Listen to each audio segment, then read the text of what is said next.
দেখো কেকেআর, তুমি আমাদের सूर्या कुमार यादव यानी सूर्या ভাউকে নিয়ে নাও আর তোমাদের ক্যাপ্টেন শ্রেয়াস আইয়ারকে আমাদের দিয়ে দাও।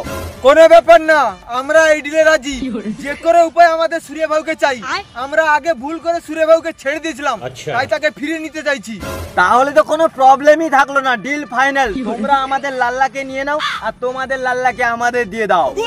আচ্ছা মুম্বাই, তুমি কি সত্যি আমাদের सूर्या ভাউকে দিয়ে দিবে? আমার তো বিশ্বাসই হচ্ছে না। কেন বিশ্বাস হচ্ছে না? আমরা অবশ্যই দিয়ে দেবো, সেই জন্য তো এখানে ডিল করতে এসেছি। না হলে কি তোমার সাথে এখানে প্রীতি মারতে এসেছি নাকি? না না না, সেটা বলছি না। আসলে सूर्या कुमार यादव যে হচ্ছে বিশ্বের নাম্বার 1 ব্যাটসম্যান, তোমরা তাকে আমাদেরকে আসানেসে দিয়ে দিচ্ছ, সেটা বিশ্বাস করতে পারছি না আর কি। করলে করো, না হলে করার দরকার নেই। ফটাফট আমাদের শ্রেয়াস আইয়ারকে দিয়ে তো বাড়িয়ে দিতে হবে। না না না না, দিচ্ছি দিচ্ছি দিচ্ছি, টেনশন করার কোনো দরকার নেই। কেন আমাকে দিয়ে দিচ্ছ সেটা কেন ওদেরকে বলছো না? কেন কেন সব কথা বলতে হবে নাকি ওদের? তাহলে আমি ওদেরকে বলে দিচ্ছি। স্যার, আমি হার্দিক পান্ডিয়ার নেতৃত্বে আইপিএল খেলতে চাই না। কেন, কিসের জন্য? কেন খেলতে যাব? আমি এখন ইন্ডিয়া টিমের ক্যাপ্টেন বলে কথা। আমি কি লুলু হার্দিক পান্ডিয়ার নেতৃত্বে খেলতে যাবো নাকি? তো কি হয়েছে, আগের বছর তো বেশ ভালোই খেললি, তো এখন কি সমস্যা হলো?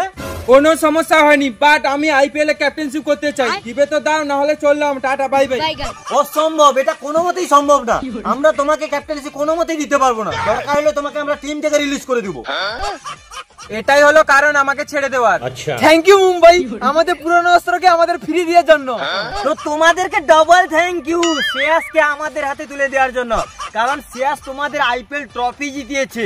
সো শ্রেয়াস আইয়ার যদি আমাদের টিমে চলে আসে না, আমরা তাহলে আরামসে আরো 2-3টা ট্রফি পেয়ে যাবো। সেই জন্য তো আমরা শ্রেয়াস আইয়ারকে টিমে চাইছি। বাট একটা জিনিস কিছুতেই বুঝতে পারছি না, তোমরা কেন শ্রেয়াস আইয়ারকে দিতে রাজি হলে? শ্রেয়াস আইয়ার তো খুব ভালো একজন ক্যাপ্টেন ব্যাটসম্যান, আর তোমাদেরকে ট্রফিও তো জিতিয়েছে।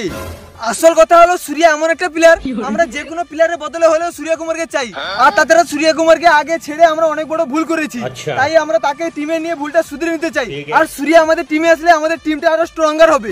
বাট তোমাদের ফ্যান্সরা যে রেগে যাবে সেটার কথা কি ভেবে দেখেছো?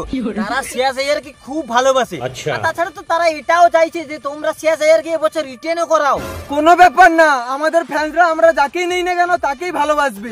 আর তাছাড়া আমাদের ফ্যান্সরা কোনো পার্টিকুলারই একজনকে সাপোর্ট করে না, পুরো টিমটাকেই সাপোর্ট করে। সো আমরা যেটাই করি না কেন তাদের ভালো লাগবে। ঠিক আছে, সবই বুঝলাম, তাহলে চলো আর কি ফটাফট অদলা বদলা করেই নেই। না না, তার আগে একটা জিনিস, আমাকে ক্যাপ্টেন্সি দিতে হবে, তাহলে আমি যাব। আরে सूर्या, এটা কোনো কথা হলো তোমার? তোমাকে তো নিতে চাইছি আমাদের ক্যাপ্টেন্সি দেওয়ার জন্য, আর তুমি হচ্ছে ইন্ডিয়ার ক্যাপ্টেন বলে কথা। তোমাকে কি কারুর আন্ডারে খেলাতে পারি? একদম টেনশন করার দরকার নেই। যাই হোক, এটাই তো চাইছিলাম যে আইপিএল এ ক্যাপ্টেন হবো, তারপরে আবার কে কে আর শুনে কে সোয়াগান।